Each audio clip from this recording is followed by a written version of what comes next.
Okay, let's unpack this. We've been given a stack of fascinating source material here, taking a deep dive into a relationship dynamic that touches so many of us, communication between elderly parents and their adult children. And specifically, these sources zero in on a really tough question. Why do adult children sometimes pull away, even become distant, or estranged? The material explores some surprising, maybe even uncomfortable answers. Yeah, because the sources suggest the problem might not be like a lack of love or effort, but something much closer, Hmm. the very words being used. Exactly. We're going to explore how seemingly innocent, really common phrases can inadvertently create massive It's distance. a powerful claim, Yeah. and the material supports it with expert analysis and real-world examples, too. It even highlights one specific phrase, we'll get to it, that's consistently linked to adult children cutting off contact completely. Wow. That really underscores the impact our language can have, doesn't it? It does. So, our mission is clear. We're going to pull out the most critical insights from these sources, understand these toxic phrases, why they're so damaging, and what the alternatives look like. Right, and the sources, they open with a story that I think will resonate with a lot of listeners. It's about Harriet, a 72-year-old in Cleveland. Okay. Like many parents her age, she felt this growing sense of being underappreciated, maybe even abandoned, as her adult children seemed less and less available. Phone calls were short, visits infrequent, family gatherings felt kind of strained. Yeah. Harriet was heartbroken, genuinely couldn't figure out why the connection she craved was fading. Mm-hmm. And according to the sources, her breakthrough came in counseling. She started to see that the distance wasn't necessarily about her children's lack of care, but about specific things she said regularly. And these weren't angry outbursts or deliberate insults, right? That's the key. Exactly, that's the insidious part, isn't it? Mm-hmm. They were common expressions used without malicious intent, yet they were pushing her children away. Harriet's story ends positively, though. It shows a remarkable transformation once she changed her communication. Visits increased, tension eased. That's great to hear. It really highlights that awareness is the crucial first step, and change is absolutely possible, no matter the age or how long the patterns existed. Absolutely. So let's dive into these specific phrases the sources identify as particularly problematic. The first one is a classic, often delivered with a sigh, after everything I've done for you. Oof, yeah.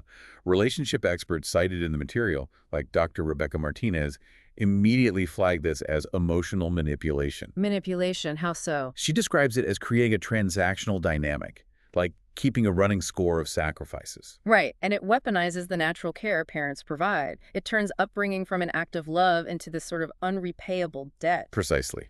Which, instead of fostering gratitude, actually breeds deep resentment. Makes sense.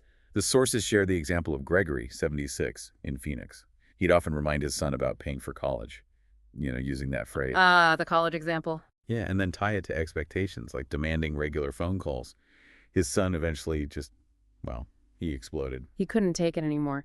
He finally told his father that these guilt trips had been making him dread their interactions and pushing him away for years. It's heartbreaking, really. The parents' attempt to remind the child of their bond actually ended up severing it further. It is. So the suggested alternative here is to express your feelings or needs directly, without invoking the past debt. Like what? Something like, I really miss hearing your voice. I'd love to chat more often. Would setting up a regular Sunday call work for your schedule? Acknowledging the need without the accusation or the scorecard. Makes sense. Parenting is a choice, isn't it? Not some financial or emotional investment demanding specific returns from the child later on. Exactly. The relationship needs to evolve beyond that obligation. Okay. And that brings us to the next phrase. This is the one the sources claim is most often linked to complete estrangement. It's incredibly damaging. Your spouse is turning you against me. Oh, that one hits hard. You can just feel the tension. It does. Experts are unanimous on this being pure relationship poison. Dr. James Wilson explains that this accusation doesn't just attack the child's partner. It attacks the child, too. Right. It fundamentally attacks the adult child's own judgment and their autonomy. Because it forces them into an impossible no-win situation.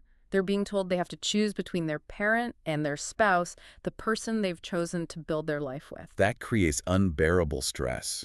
And if this is a recurring theme, the sources show it will inevitably damage or even destroy the relationship with the child. Wow. The example shared is Barbara, 68, in Seattle. She was convinced her son's wife, Sarah, was the reason she wasn't seeing her son and grandkids enough. So she'd constantly make comments like, I bet Sarah doesn't want you spending time with me, or imply Sarah was jealous, things like that. Exactly. Barbara probably thought she was just, expressing her feelings or her suspicions. But her son heard it as a direct attack on his wife and his marriage. Of course. And he was sharing these comments with Sarah, creating immense tension in their relationship. It all came to a head at a family gathering when Barbara publicly blamed Sarah for the distance. Oh no. And the outcome. Her son cut contact for 18 months. 18 months. Wow. Yeah. Barbara missed holidays, birthdays, the birth of her first grandchild. The sources note that healing only began after significant family counseling and a sincere apology from Barbara, not just to her son, but specifically to Sarah. That example really drives home the severity. So the alternative, it has to be about acknowledging and valuing both people, right? Exactly. Something like, I value both of you so much and I miss our connection. Can we find more opportunities to connect that work well for everyone's busy lives? It respects the child's primary partnership. That has to be the priority in their adult life. It's non-negotiable for a healthy adult relationship. Okay, moving on to phrase number 3. In my day, we did things differently. This one can sound so innocent, right? Like harmless nostalgia or sharing wisdom. Yeah, let me tell you how we used to do it. But communication experts like Dr. Sophia Chen point out that the framing immediately sets up a comparison. And the implication is the old way was better.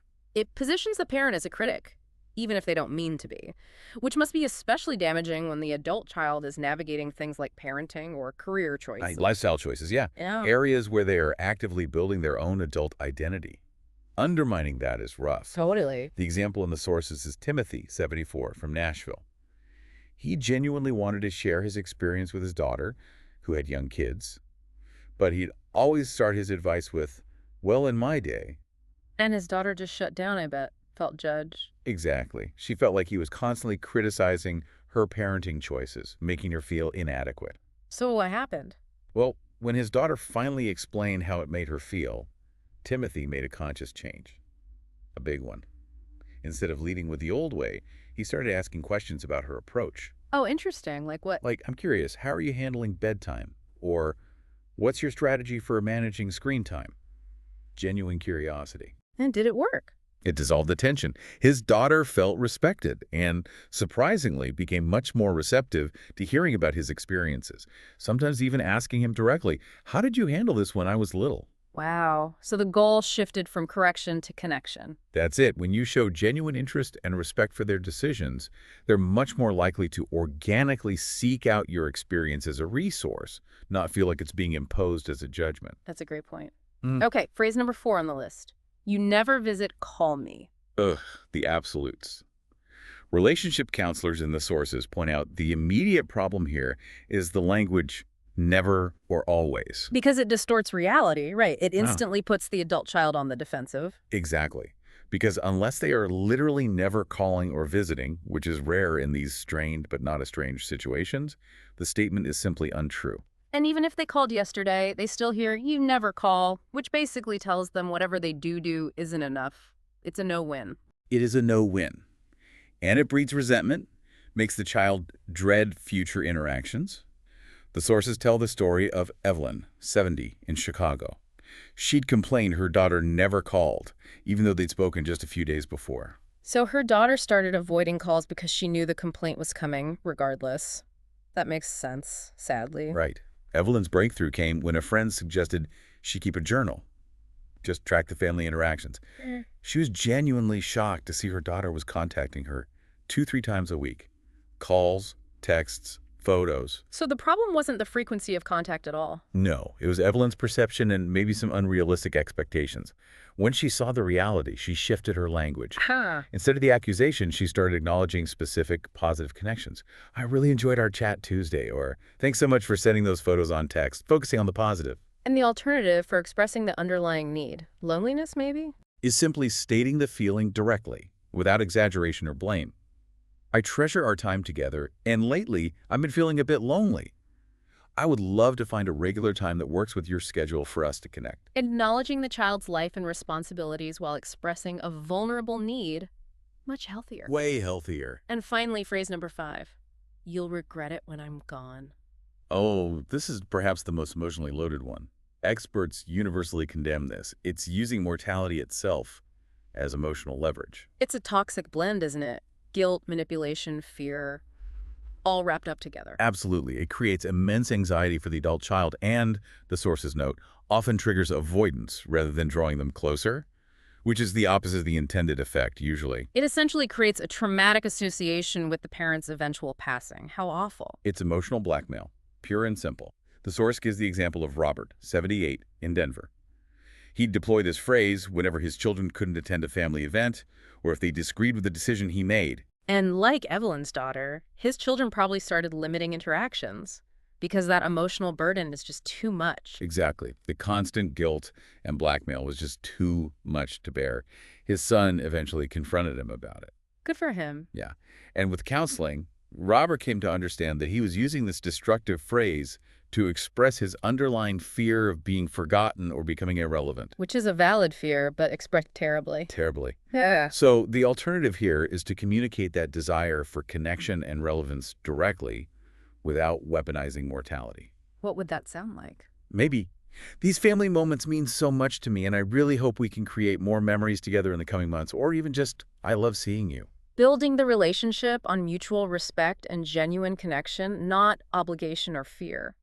Ultimately, you want your children to spend time with you because they enjoy your company and cherish the bond, not because they're terrified of regretting it later. These examples are incredibly powerful, and the sources dive into why these seemingly common phrases have such a disproportionately negative impact. They call it the hidden danger. Yes, and this is where it gets really interesting. It's not just that the phrases are mean or rude. Often, the parent genuinely doesn't realize the damage. They might think they're just expressing a feeling or, their truth. But the sources cite neuroscience research. This is fascinating, specifically work from Harvard Medical School by Dr. Ifo Jonathan Hayes. Exactly. And it sheds light on the involuntary reaction happening in the adult child's brain. What kind of reaction? The research indicates that hearing these types of accusatory, guilt-inducing, or manipulative statements from a close loved one, like a parent, can trigger the same stress response in the brain as if the person were facing a physical threat. Whoa, seriously, like fight or flight. Pretty much, it's activating a biological stress response.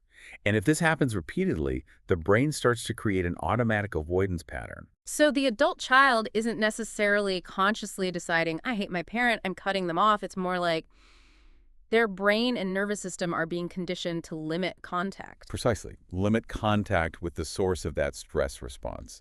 It's almost subconscious. That really reframes the dynamic entirely. It's less about intentional abandonment and more about a deep-seated psychological reaction to emotional burden and perceived threat. It's a survival mechanism kicking in, even if it's ultimately maladaptive for the relationship itself. It explains so much of that inexplicable distance parents feel. But the good news, as the sources emphasize, is that while it's challenging, transforming communication style is absolutely possible. Definitely possible. Yeah. They offer a very practical three-step approach from family therapists for parents wanting to make this change. Okay, step one. First, self-awareness. Before speaking, notice the phrase you're about to use. If it's one of the toxic five, stop. Then try to identify the underlying emotion driving it. Are you feeling lonely, unappreciated, scared of being forgotten? Okay, notice the phrase. Identify the true feeling. Step two, pause. Just pause. Take a breath. Just a moment to interrupt that automatic pattern. Create that space. Got it. And step three. Express your feelings and needs directly. Use I statements. I feel lonely. Not, you never call. I miss spending time together, not after everything I've done. It takes conscious effort initially, I imagine. A lot. The sources share another story. Patricia, 75, in Boston. Her family relationships were incredibly strained, and she committed to this process. And how did it go? Were her kids receptive? Her children were skeptical at first. They'd heard promises before, Yeah. But as Patricia consistently practiced self-awareness, pausing, and expressing her true feelings kindly, the walls her children had built for self-protection slowly started to come down. Really? Yeah. The sources note that within 6 months, something amazing happened. Her daughter, who'd been particularly distant, suggested they take a weekend trip together. Wow, that's huge. A completely unimaginable scenario just a short while earlier. It really was. And Patricia's reflection on it is so poignant. She said something like, "It wasn't that my children didn't love me. They just couldn't handle the emotional burden my communication style was putting on them. That's a powerful insight. It sums it all up, doesn't it? It really does. And beyond just avoiding the negative, the sources also offer positive communication strategies for actively building stronger bonds. Yeah, simple things, but crucial. Regularly express genuine appreciation for what your children do. Even small things. Respect their boundaries. That's huge. Huge. Show interest in their lives without demanding you are the absolute priority all the time. Make interactions something they actually look forward to. Maybe share positive news. Try not to default to complaints every time. Offer support without judgment.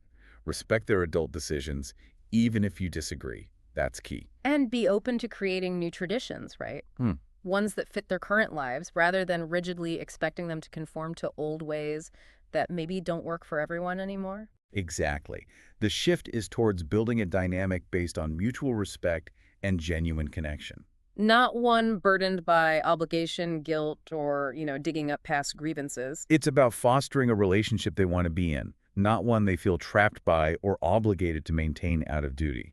So what does this deep dive into your sources really reveal? Fundamentally, it shows the profound and often unconscious impact of our words, especially in these emotionally charged family relationships. Yeah, identifying and changing these common, seemingly innocent phrases is absolutely key to healing and improving connections with adult children. And the message from the experts in these stories seems clear. It is never too late to start. Awareness is the critical first step towards rebuilding those bridges. Absolutely. Awareness first. It really makes you pause and think, though. Considering this core insight that the words we use with our loved ones can actually trigger an automatic stress response in their brains, like a biological reaction, leading to an involuntary urge to avoid us, how might that understanding fundamentally change not just how we communicate with our adult children, but how we choose our words in all our closest relationships?